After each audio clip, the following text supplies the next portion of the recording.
पप्पू समुद्र किनारे लेटा धूप ले रहा था। एक American, are you relaxing? Pappu, no dear, I am Pappu. थोड़ी देर के बाद दूसरा अमेरिकन वहां से गुजरा था। बोला, आर यू रिलैक्सिंग? पप्पू चिल्लाकर, कमीने, आई एम पप्पू। फिर खिंचकर पप्पू वहां से उठकर दूसरी तरफ चला गया जहां एक अमेरिकन सुंदरी लेटी हुई थी। पप्पू ने उससे पूछा, are you relaxing? American Sundari, yes I am relaxing. Pappu उसे एक तमाचा मारकर बोला, यहाँ पड़ी है, उधर तुझे तेरे घर वाले ढूंढ रहे हैं। पुलिस, कल तुम्हें फांसी होगी, बताओ तुम्हारी अंतिम इच्छा क्या है? चोर, मैं तरबूज खाना चाहता हूँ। पुलिस, लेकिन ये तरबूज का मौसम नहीं है। चोर, कोई बात नहीं, मैं इंतजार कर लूँगा। एक बिहारी एक डॉक्टर से बोला, डॉक्टर साहब, आप घर चलने की कितनी फीस लेते हो? डॉक्टर, 300 रुपये। बिहारी, ठीक है, चलो डॉक्टर साहब। डॉक्टर ने अपनी गाड़ी निकाली और बिहारी के साथ उसके घर आ गया। डॉक्टर बोला, मरीज कहाँ है? बिहारी, मरीज कोई नहीं है साहब, टैक्सी वाला 500 रुपये मांग रहा था और आप 300 रुपये में आ गए। डॉक्टर बेहोश। जिंदगी में यदि कोई आपसे ये पूछे क्या खोया और क्या पाया है, तो पूरे विश्वास के साथ कहना, जिसने बर्फी बनाई है वो खोया है, और जो खटिया में नीचे 4 डंडे खड़े हैं वो पाया है। हमेशा भावुक होने की जरूरत नहीं, और जीवन में कोई समस्या हो तो सीधे किसान के पास चले जाना, क्योंकि उसके पास हल है। सास बहू को फटकारते हुए बोली, तुम अपना मुंह बंद रखो, यह तुम्हारा मायके नहीं ससुराल है, यहाँ तुम्हारी नहीं मेरी चलेगी।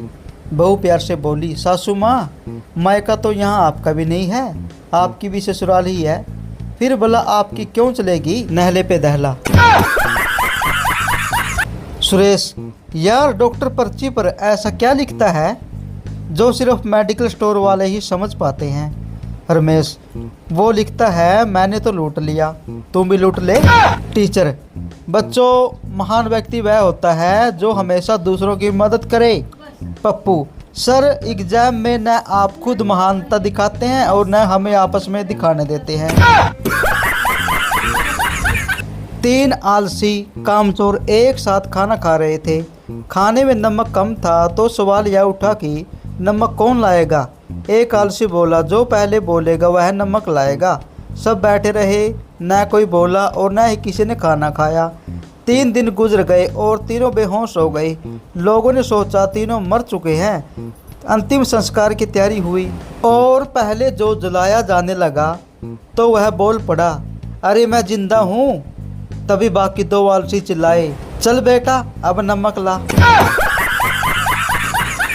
दारू की वजह से बर्बाद शराबी ने कसम ली और घर से दारू की खाली बोतलें फेंकने लगा। पहली बोतल फेंकते हुए बोला, तेरी वजह से मेरी नौकरी गई। दूसरी बोतल फेंकते हुए बोला, तेरी वजह से मेरा घर बिक गया। तीसरी बोतल फेंकते हुए बोला, तेरी वजह से मेरी बीवी चली गई।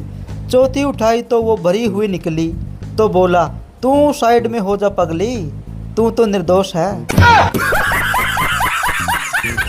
70 साल की एक बुजुर्ग महिला ने अदालत में तलाक के लिए अर्जी लगाई।